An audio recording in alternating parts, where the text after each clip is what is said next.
இந்த வயசுல கிளாஸுக்கு போக பிடிக்கவில்லை. காலேஜ் லைப்ரரிக்கு வந்து பேருக்கு ஒரு புத்தகம் எடுத்து விரித்து கொண்டேன். கண்கள் கலங்கி எழுத்துக்கள் அசைந்தன.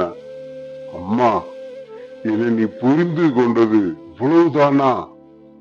19 வருடங்களாக கூடவே இருந்து வளர்த்தும் உனக்கு என் மனசு மட்டும் எப்படி தெரியாமல் போனது? வேறு யாராவது சொல்லி இருந்தால் தாங்கிக் கொள்ளலாம், அலட்சியப்படுத்தலாம். நீயா அம்மா அப்படி சொன்னாய்? உன் பையன் மேல் அத்தனை அவநம்பிக்கையா? உன் மனதில் எனக்கு மரியாதை அவ்வளவுதானா? எத்தனை கேவலமாக என்னை எடை போட்டு வைத்திருக்கிறாய். தினம் கட்டடித்து விட்டு ஒரு கும்பல் மோசமான படங்களாக தேடி தேடி போய் பார்க்கும். நான் போயிருக்கிறேனா? சைட் அடிப்பதற்காகவே சாயங்காலத்தில் கடை தெருவில் ஸ்டெயிலாக அலைவார்கள், கூப்பிட்டு இருக்கிறார்கள். நான் போயிருக்கிறேனா? வரது வீட்டில் நடந்ததை போல நம்ம வீட்டுக்கு வந்து, சார், உங்க பையன் என் பொண்ணுக்கு லவ் லெட்டர் கொடுத்திருக்கிறான் என்று எந்த அப்பனாவது கத்தி இருக்கிறானா? அப்படிப்பட்ட என்னை போய் சந்தேகப்பட்டு ஒரு வார்த்தை சொல்லிட்டே அம்மா. சாட்டையால் விளாசின மாதிரி இருக்கிறதே, நினைக்க நினைக்க வலிக்கிறதே.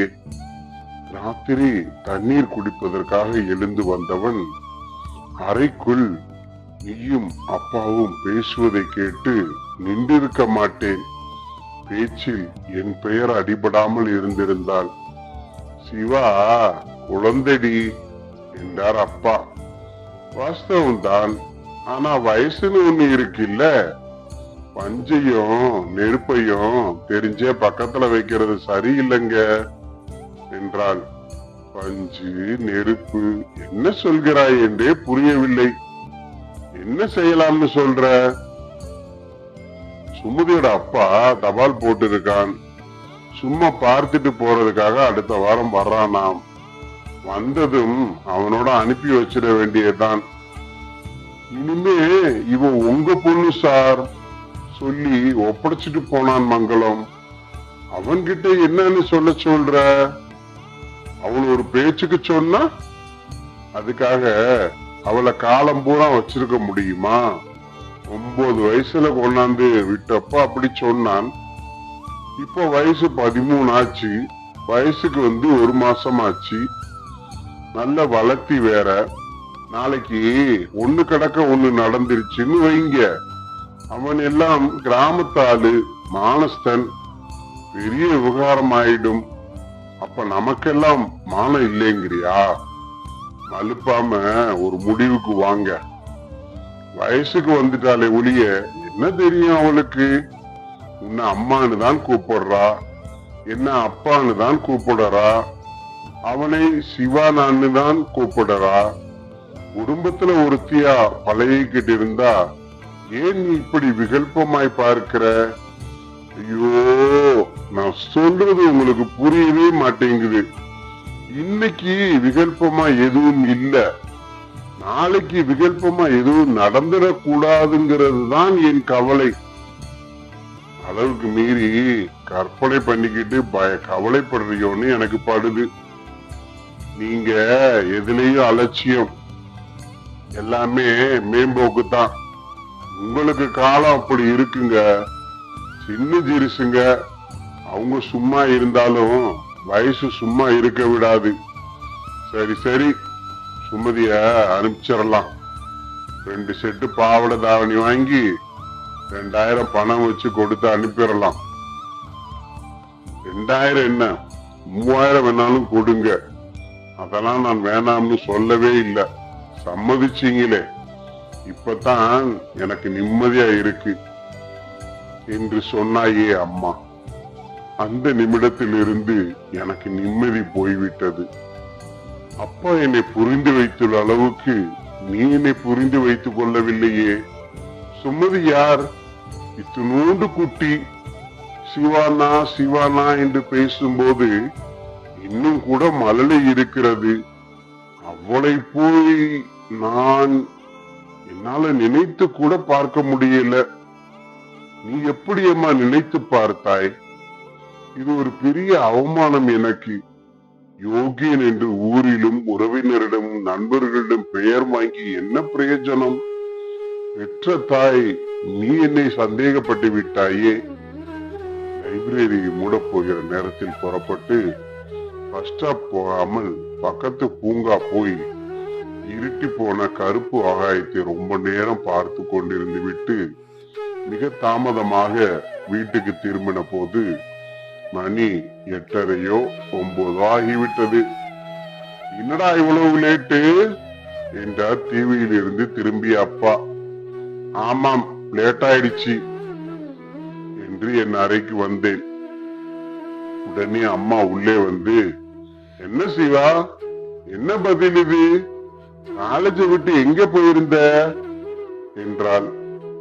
திரும்பி அம்மாவை லேசாக முறைத்து, ஊர் மேய போயிருந்தேன் என்றேன். அம்மா அதிர்ந்து போய், சிவா, நீதானா பேசுறது? பதில் பேசாமல் ஷூ கலற்றி போட்டு லுங்கிக்கு மாறினேன். காலேஜ்ல ப்ரொஃபசர் எதுவும் திட்டாரா? யாரும் திட்டல. எல்லாரும் என்ன நல்லா தான் புரிஞ்சு வச்சிருக்காங்க, போதுமா என்று வெடித்தேன். இப்படியெல்லாம் பேச மாட்டியே, என்னடா ஆச்சு உனக்கு? யார் யார் எப்போ எப்படி பேசுவாங்கன்னு யாருக்கு தெரியும் என்று கட்டிலில் விழுந்தேன். அம்மா நெற்றியில் தொட்டு பார்த்து, உடம்பு சரியில்லையா? சுடற மாதிரி இருக்கே, ஜுரம் வருதா? என்னடா சிவா, சொல்லேன். கஷ்டமா இருக்குல்ல? ஃப்ரெண்ட்ஸோட ஏதாச்சும் தகராறா?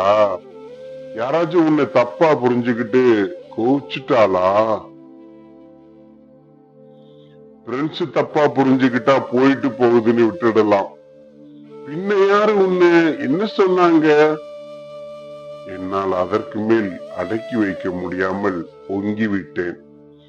நேற்று தண்ணி குடிக்க எழுந்து வந்தப்போ நீயும் அப்பாவும் பேசிட்டு இருந்ததை எதாச்சிய கேட்டுட்டேன்மா.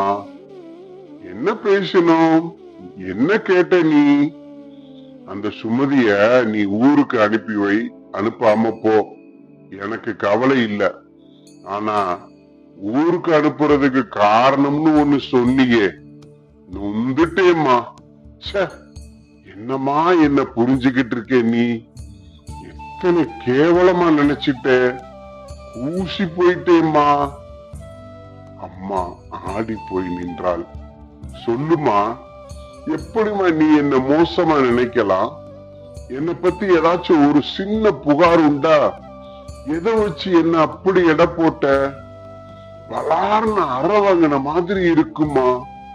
என் மனசு கடந்து துடிக்குதுமா. அம்மாவால் பதில் எதுவும் பேச முடியவில்லை.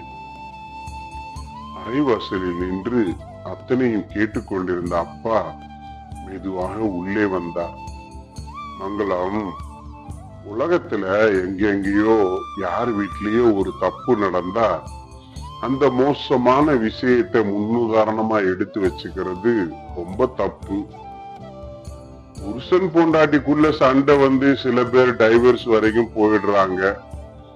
அந்த சில பேரை உதாரணமா எடுத்துக்கிட்டு கல்யாணம்னு செஞ்சாலே டைவர்ஸ் தான் வரும்னு நம்புறது சரியா? அவனோட குமுறல் ரொம்ப நியாயமானது, பதில் சொல்லு அவனுக்கு என்றார். கிட்ட வந்த அம்மா என் கையை பிடித்து கொண்டு, உன் வேதனை புரியுதுடா, நான் உன்னை இப்பவும் தப்பா நினைக்கலடா. சின்ன வயச வச்சுங்கிறதால முன்ஜாக்கிரதை பண்றதா நினைச்சுக்கிட்டு ஏதோ சொல்லிட்டேன், வருத்தப்பட்டுக்காத, இத இதோட விட்டுடு, எப்பவும் மாதிரி இருடா. ஏங்க சுமதி இங்கே இருக்கட்டுங்க என்றாள். ஆனாலும் நான் அன்று முழுக்க கொஞ்சம் பிகுவிலேயே இருந்தேன். 2 நாளில் எல்லாம் சரியாகி போய் அன்று காலேஜில் முத்தமிழ் மன்றத்திற்காக மேடை ஏறி புல்லாங்குழல் வாசித்து ஏராளமான பாட்டுகளுடன் வீட்டுக்கு திரும்பிய போது இருட்டி மணி 7:30 ஆகிவிட்டது.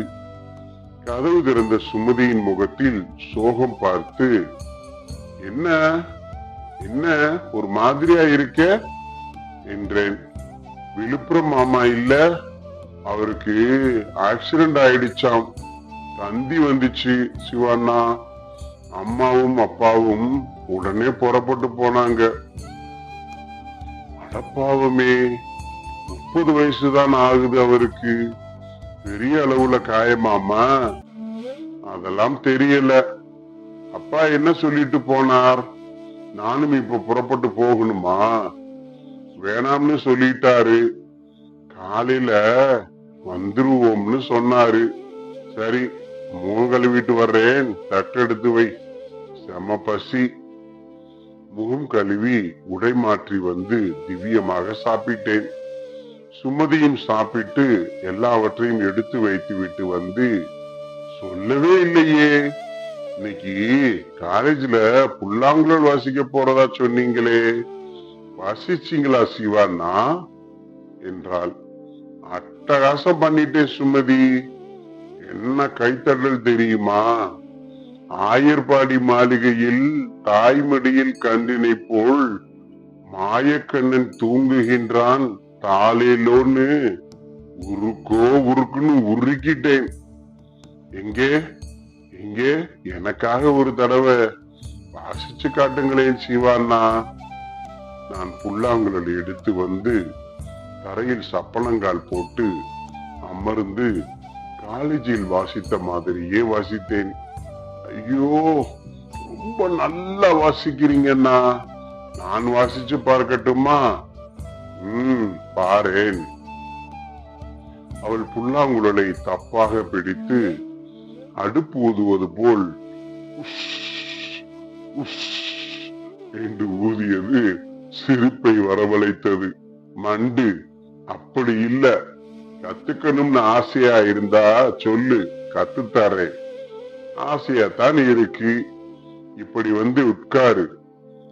அருகில் வந்து உட்கார்ந்த அவள் கைகளை பிடித்து புல்லாங்குழலின் ஓட்டைகளில் விரல்களை அமைத்து உயர்த்தி அவள் உதட்டில் வைத்து வாசி என்ற போது அவளிடமிருந்து சோப்பு வாசனை வந்தது. என்னுள் ஏதோ ஜிலீர் என்று உணர்ந்தேன். என் முழங்கை ரொம்ப யதார்த்தமாக அவள் மார்பில் உரசி கொண்டிருப்பதை இப்பொழுதுதான் உணர்ந்து, ஆனால் கையை நான் ஏன் விலக்கிக் கொள்ளவில்லை? என்ன சிவாண்ணா அப்படி பார்க்கிறீங்க என்றால் சிரித்து. சரேல் என்று விலகி, அப்புறம் கத்துத்தாரேன், தூக்கம் வருது என்று அவசரமாக அறைக்கு வந்து படுத்துக் கொண்ட நான் பதட்டமாக இருந்தேன். எவ்வளவு நல்ல பையன் நான்! திடீரென்று என்ன ஆயிற்று எனக்கு?